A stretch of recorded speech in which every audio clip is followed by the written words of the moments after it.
Hello again, my name is Bram Lagrou. I'm the Managing Director of Lagrou Partners, and this video is dedicated to something that is very unique. Active listening. This one here, active listening. I've trained to become a psychologist, and one of the things that I've noticed, and after 10 years of business, is that the virtue, the skill, as well as the art of active listening is something that is very rare these days. Sometimes we like to believe that as business development managers, authentic sales professionals and trusted advisors, is that we think that we are really getting what people are saying to us. We think that we understand what they're saying, but only afterwards, very often we can see that we had misunderstandings. That can cost us a lot of business. Would you agree?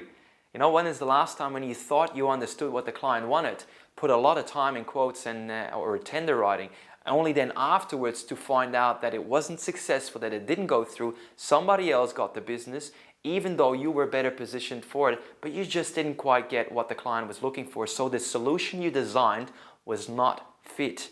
If you have the first things wrong, being the needs analysis, the understanding of the process of what the client wants and needs, then obviously everything else you do afterwards is somehow doomed to fail. So what we want to do here with this video is give you some ideas on how you can better position yourself, better unravel what the client needs and wants are, so that your effectiveness in terms of converting the quotes and tenders that you put a lot of time in, that effectiveness increases. 4 different steps to become more effective in that. The first one is very important. It is us preparing on paper the very questions that you want to ask your clients to get your head around what it is that they want and take them from the more general all the way down to the more specific. So it's pretty much of a funnel process that allows you to go from something that is less, let's say, that is more easy to talk about, to something which is very direct and very specific. Let me show you an example. 3 examples I will give you to show you how we're going down from the more general to the more specific. First thing would be, tell me, what have you tried before in this particular area that really worked well for you? That would be a first question, starting by tell me, that would allow a client to open up, share a lot of information with you about the things that they've already done before that worked. That's an easy, non-intrusive, very easygoing type of question. The second thing, which is already getting a bit more specific, would be, well, if you could wave a magic wand 12 months from now, how would your organization be better than today? That is already more specific, and you're starting to go into some of the pain points that the client may already be experiencing that you want to uncover and just learn from. The last one is being very specific and direct. This one would be, if you were to continue doing what you're doing today, how will that cost your business? Notice how this last one is very specific and very direct. Also how it asks the client to spell out the sort of costs that they may incur and lose money on if things were to stay the same way. At the same time, that question induces some sort of urgency, because if the client starts spelling it out and you all map it for them, and that number becomes really big, and actually big like this, and you can find a product or solution that can help to save on those, and that number is only that much, you suddenly see that you have a really good comparison for a later meeting to go back to the client and say, well, here's the difference. This is what you're already spending guaranteed that we can help you save on for only a little bit like this as a one-off fee. This is one way where you're using 3 different questions to learn a lot of information and then boil it down and use it in a later conversation to obviously create buy-in. Now that's step 1. Step 2 is where you do your active listening.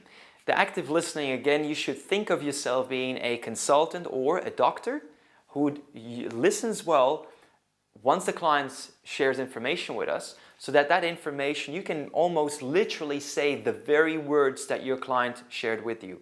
That you actually read also in between the things the clients are saying you, because sometimes clients are quite airy-fairy about what they're talking about, and you need to be able to distill the major points out of what they're saying. Sometimes people will also only uncover half of the truth, right? Or sometimes they may also say things that are not truth.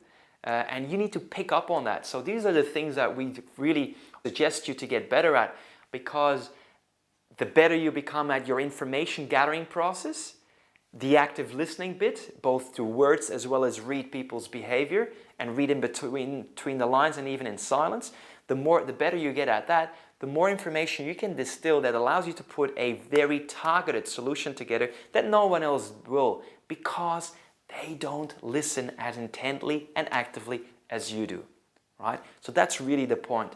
The third thing you want to do is, once you've got a lot of information, you listen to it, you can almost paraphrase it in the same words or summarize it in the same words as the client said. Then you go through stage 3, which is paraphrasing. So this is allowing you to summarize in your own head a 45 or a half an hour meeting in very short and succinct sentences, and then pretty much ask the client to confirm whether or not you summarized it well, which is the last part, the checking in. Is that correct?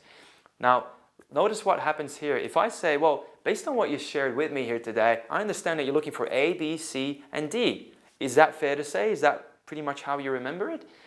This pretty much closes the 4-step process, and that allows you to really prove and demonstrate that you actively listened. It allows you to also confirm whether or not you're on the right track, so that the time that you will invest in writing your tender or quote will be well invested, so that you're doing a service to your client and also you're servicing yourself. I appreciate your comments and questions just below this very video, and would be a great pleasure to help you with this and much more during the National Sales Conference in January.